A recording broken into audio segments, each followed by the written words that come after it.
I'm going to come and do a parting shot about this whole coaching life, but I want to sort of transition. When were you last home? How many years is that? Are we going to do another decade? I know. I can't even count. It's quite a long time. Maybe actually, maybe 7 or maybe to 8 years ago. Was the last time I was home.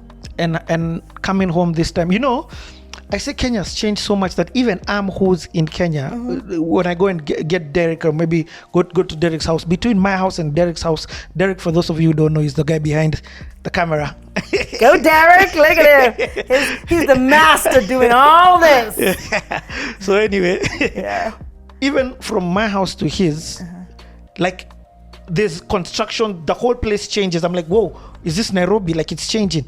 So I think of somebody who hasn't been here in 7 years. Like, how was the experience coming back? Did the airport, please tell me the one that's for bribes this time.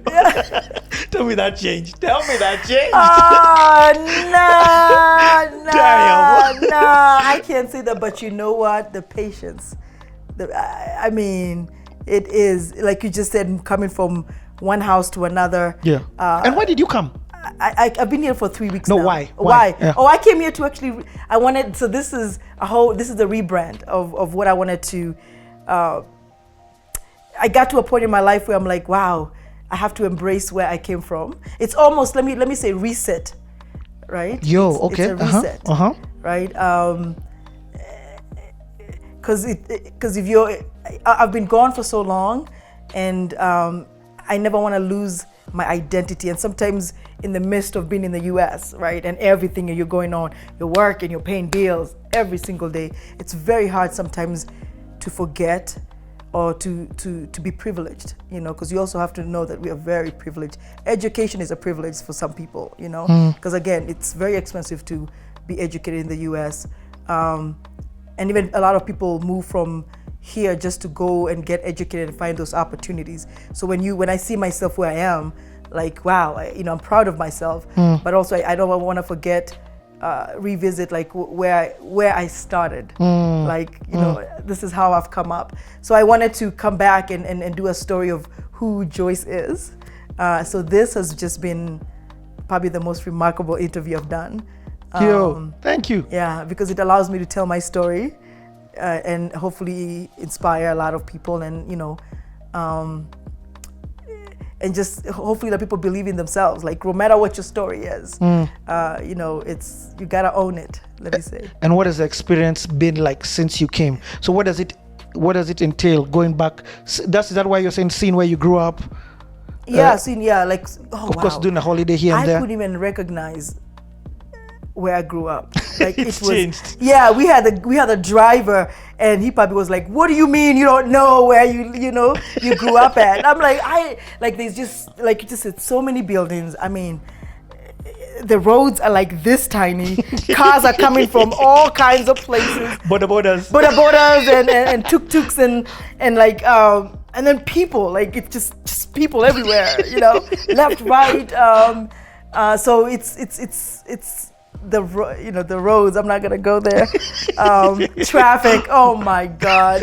And it's because everybody's driving on the other side, so it's been an experience. It's been a lot of patience, and I wanted to accomplish so much, but also you have to, it's humbling. It almost lets you pause in life. Like, okay, if things don't go, I was on a call and the lights went out. Internet is a privilege here, like getting internet, like you were talking about bundles, so it's been an experience. That's crazy. Yeah. And Kenya is one of the best internet connections in Africa. Is it? Yep. We're better than South Africa, better than, like, I can't even name 1 or 2 countries which have better internet connection than us, despite that madness. So sometimes it takes you leaving Kenya to go next door, and you're like, what? Okay, I'm back. Thank you. Oh, wow. Yep. Wow. That's the beauty of traveling sometimes. Yeah, because you get to see that. I exactly understand what you're saying when you're talking about coming here and just seeing how things have changed. And again, you came with fam. Yeah, I came with, and even that's the thing. Do I trust myself to come to Kenya by myself, I don't know, you know. It's probably would be impossible for me to drive. For sure. I think I would be wrapped around a tree somewhere if I drove here. You know, just the currency of the money, trying to put 2 and 2 together, you know, changing the exchange, just small things that I was like, wow, you know, you have to learn, you relearn, you know, you relearn a lot of things. Yeah. You know. What are some of the things that you've appreciated about Kenya that probably doesn't happen in the States? That people don't worry about a lot of things. I think, you know, people don't really stress so much about. At least I've seen that here. And then I just missed just. I swear, if you say sausage, I'm gonna get. The food, you gotta talk about the food. Organic, like, you know, real, you know, oh my God, from the farm, you know, like, my mom goes to the market, like, you know, not supermarket, like actually the women, you know, the women buying yesterday, we went and bought bananas and we made in a small kiosk and we made this woman's day, you know, just because we were able to buy her full bananas. Because I mean, they could have stayed there and they were going bad and we're like, oh, we'll take it. And so that's some of the things that I appreciate much. And just people are just happy. The kids, you know, just to see people out there, just the kids playing. And I think that has been the best. What has this trip done for you, especially as somebody who hasn't been home in such a long time? It's been humbling. You know, it's been, I think it's more of, it's connected a lot of things for me, right? In terms of even, you know, why I care so much about family, why I care so much about relationships, why I look out for people a lot, right? Because that's what I grew up with. That's what the people gave me that. So to me, this is what I'm giving back to people. You know, and sometimes you question that when you're away for so long, you know, because you're so caught up in just life itself, you know, but sometimes you just gotta take it back a little bit and you know, and appreciate, you know, some of the things that you actually grew up with. Yeah. Okay, I'm thinking about somebody's watched you from Kenya or from Kuwait or from Japan, and they're like, I really resonate with the lady I've just had talking. I mean, she's just incredible. She's so bubbly. I can't go to the States, or I can't fly her here. Are there opportunities for people to have CEO executive coaching with you from the online space?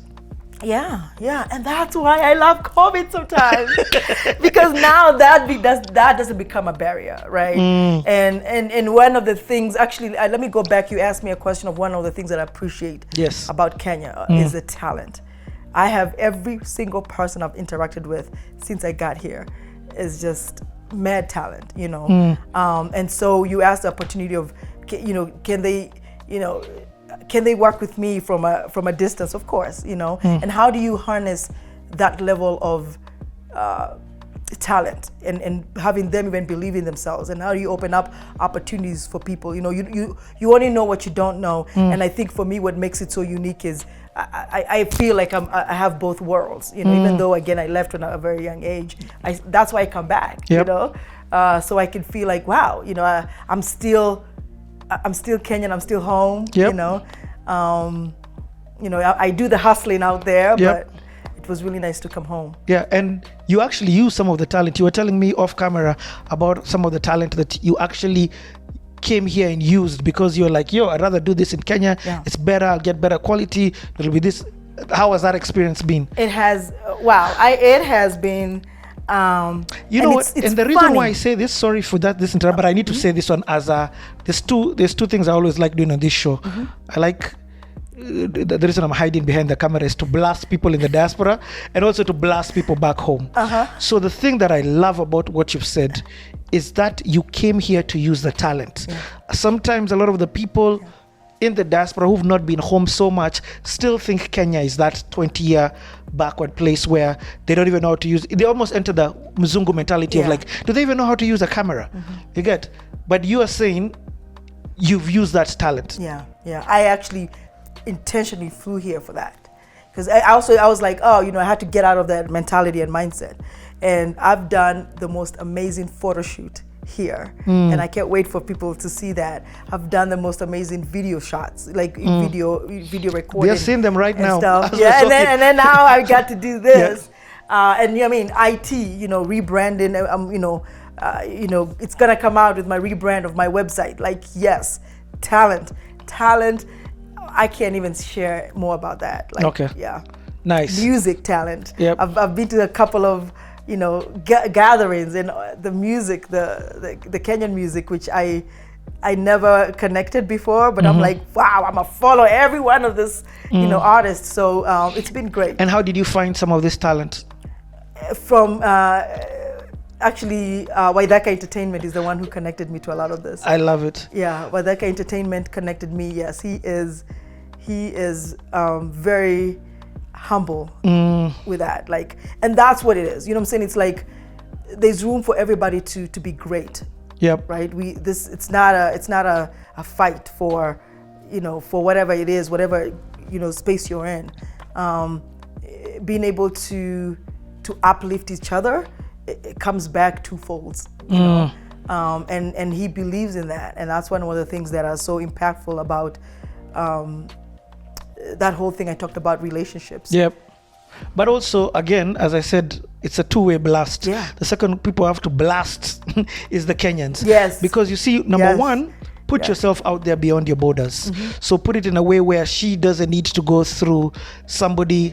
You've come here to put up a website and build all this rebrand so that people globally can find you. So what I'm hearing you say that there is demand for this talent that is here, but it needs to be accessible to people who are both in the diaspora. And secondly, there needs to be deliverables so that when you, who's coming back home, reinvesting through deciding to use the local talent or the talent back at home, they need to deliver. They need to deliver. They need to keep their word. They need to do things like keep time.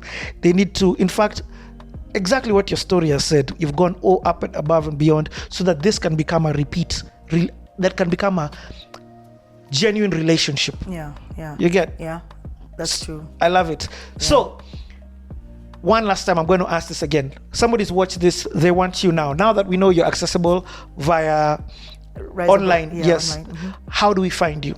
I mean, if you go to my Rise Above Coaching website. What's the website right now? It's called, it's riseabovecoaching.com. Okay. www.riseabovecoaching.com. You can click in the description. Yes. You can click in the comments. It's the one pinned. Everywhere we will absolutely do that. And then just, contact me, from there. My email is there, with Joyce at Rise Above Coaching, because I really believe in not having like a, admin, like you don't even know who you're talking to. Like if you see this Joyce and it's gonna come to me, and that's how I want people to connect with me. My phone number is there. Connect with me on a lot of the social media. I respond. And you made the point is when you the customer service and customer experience for people means everything. You have to understand that when somebody comes to you to ask of a service, like. You have to treat it like it's your own, because actually the other person really cares about what they're doing. And you have to have the same respect for that, And that's what you're saying is like you have to be on time, you have to deliver, you have to communicate when you need more information. And I love the way you ask questions, not saying, I got it, but you don't. Then you deliver something that's not at par with the client. So I think that is one of the things I brand myself on is connection. Like you're not gonna talk to some machine or whatever. Like I'm here for you and I'm here to help. So okay, one last one. Has a leap of faith been worth it? Yeah, I mean you're here, yes, so you're still alive. I know. Despite COVID. Despite COVID, Yes, it has been. I trusted myself, and it has, and again the passion is what was driving, and then because I love what I do so much, everything else falls in place. And because I prepared myself for this, and I'm not saying you spent your whole life, because again, then you begin to doubt yourself, like, right? Analysis paralysis. Analysis paralysis, yes. When you feel that you have enough, you just gotta, and you're gonna tell, there's that thing in your stomach that says this, this is it, go for it. So it's and hire an executive coach to like me to help you through that, to take that journey with you. And her email address is the one on the screen yes, right now. Yes, I'll be your biggest cheerleader. That's Yep. what it is. I'm your cheerleader. When I am a cheerleader for everybody who wants to do what they want to accomplish, no matter how crazy it seems. Because the path can be lonely. Yeah, it Or is. the path can be not understood. Yeah. But you just need that one person or two people to just let you know, nah, you're not crazy. Yeah. Or you are crazy, but that's a good crazy. Yeah, that's a good crazy. Yeah. Yes. And it's lovely when you hear people's stuff. You're like, wow, that's a perfect idea. Yeah. You know, if it makes sense to you, let's see how you could get there. You know. Yeah. So. Joyce, I've absolutely loved this conversation. It's been like about 5 hours of just talking and 1 hour of sausages. I know, I was gonna say that. Don't forget the food. But great food. And chips. Is it French fries? We call them French fries. No. Chips here. Yes. I like you how there you go, Kenyan. Chips. I had to end like that so they could know, yeah, she's Kenyan. No, you've got to end it a better way, and I'll tell you how. Okay. I want you to do a parting shot, but I just want to say thank you so much. Yeah. Thank you so much for sharing your journey. Thank you so much for being vulnerable with your story. Thank you so much for making me laugh here and just being bubbly. This has been definitely worth my time. Thank you so much. But I want you to do a parting shot. So yeah. I want you to look into the camera and just speak to somebody who may be watching you from wherever it is that they may be watching you. Go. Okay. Here, it's been an experience doing this, and I hope whoever is watching this that just know that where you are is where you're supposed to be. And I love helping people. I love working with people. And it's not even about the work. It's about connecting. And this is what this show has done. It's really connecting to two worlds, where people could actually get to understand each other and be there for each other. And that's one of the things that you never want to lose in life, because that becomes your anchor in being whatever you want to be, regardless, if you work for a company or if you want to be your own entrepreneur. It's just amazing that you always have somebody who always believes in you, and that's kind of what I always bring to everything that I do with people. And it's been fun! Thank you. Email addresses? Our email address is joyce@riseabovecoaching.com.